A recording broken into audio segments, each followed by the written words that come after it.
தங்கராஜுக்கு திடீர்னு நெஞ்சில பயங்கரமான வலி ஏற்பட்டுச்சு.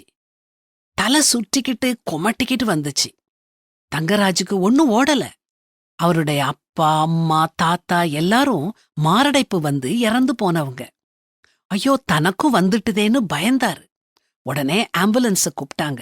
மருத்துவமனைக்கு அவரை வேகமா கூட்டிட்டு போனாங்க. தங்கராஜுக்கு நெஞ்சு வலிய விட பயம் அதிகமா இருந்துச்சு. தனக்கு என்ன நடக்குமோங்கிற அச்சத்துல அவர் தன்னுடைய குடும்பத்தை நினைச்சு பார்த்தாரு. தான் இல்லாம அவங்களால சமாளிக்க முடியாதேன்னு நினைச்சு ரொம்ப வருத்தப்பட்டாரு. டாக்டர் அவரை நல்லா சோதிச்சு பார்த்துட்டு அவருக்கு அசிடிட்டியும் நெஞ்செரிச்சலும் இருக்குதுன்னு சொன்னாரு. மாரடைப்பு இல்லன்னு சொன்னாரு. உயிரே போக போகுதுன்னு நினைச்சு பயந்து வந்தவருக்கு இந்த வியாதி பெருசா தெரியல.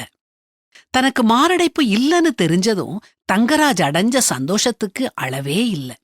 தன்னுடைய உயிர் போக போகுதுன்னு அவர் நினைச்சப்போதான் அவருக்கு தன்னுடைய குடும்பம், தன்னுடைய ஆரோக்கியம், தன்னுடைய உயிர் எல்லாமே மதிப்புள்ளதா தெரிஞ்சது. கடவுள் நமக்கு கொடுத்த உயிர், ஆரோக்கியம், குடும்பம் எல்லாத்துக்கும் நம்ம கொஞ்சம் கூட நன்றி இல்லாம எவ்வளவு நிர்விசாரமா இருக்கிறோம். இதெல்லாம் சின்ன விஷயம்னு நம்ம அலட்சியமா நினைக்கிறது நம்மளை விட்டு எடுத்துக்கொள்ளப்படும் போது அதை விட பெரிய விஷயம் எதுவுமே இல்லைன்னு தோணும். பிரச்சனைகள் இல்லாததுனாலேயோ அல்லது நம்ம ஆசைப்பட்டதை அடைஞ்சதுனாலேயோ மட்டும் சந்தோஷம் வர்றதில்ல.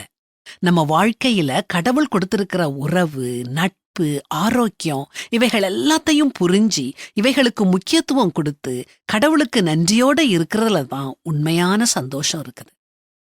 எல்லாவற்றிலேயும் ஸ்தோத்திரம் செய்யுங்கள். அப்படி செய்வதே கிறிஸ்து இயேசுவுக்குள் உங்களை குறித்து தேவனுடைய சித்தமாயிருக்கிறதுன்னு வேதாகமமும் நமக்கு அறிவுறுத்துது.